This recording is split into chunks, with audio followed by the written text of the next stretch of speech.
ఒకటి ఆకుకూరలు కానీ కాయగూరలు కానీ ఏవైనా అక్కడ ఇవ్వాలి.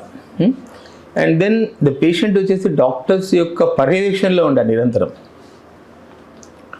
రోజు ఆయనకు నియమితమైనటువంటి వ్యాయామాలు ఏవైతే చేయడానికి ఆ రోగానికి సంబంధించినటువంటి వ్యాయామాలు ఏముంటాయో ఎక్సర్సైజెస్ లాంటివి, యోగా లాంటివి, అవి ఒకటి.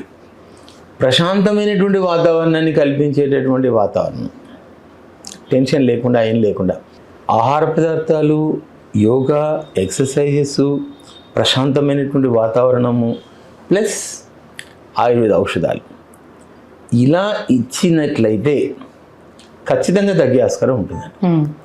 పేషెంట్ను మేము ఇప్పటిదాకా మా ప్రాక్టీస్లలో అవుట్ పేషెంట్ ఎంత పెద్ద సమస్య ఉన్నా అవుట్ పేషెంట్ని చూస్తున్నాం. ఓకే, అది డయాబెటిక్ అల్సర్ కానివ్వండి, లేకపోతే మరొకటి కానివ్వండి, ఇంకోటి కానివ్వండి.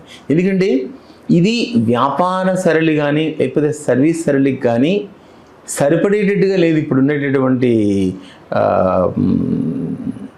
పేషెంట్స్ యొక్క సంబంధించినటువంటి డేటా కానీ మాకు అంతలా లేదు. అంటే అది మాకు కేవలం ఖర్చులు వెళ్ళడానికి కూడా లేదండి చెప్పాలంటే. ఓకే, అంటే అట్లాంటి వాతావరణంలో ఉంచి చేసిన అది నేను ఒక రకంగా చెప్పాలంటే ఆ ప్రయత్నమే నేను ఇప్పుడు చేస్తున్నాను.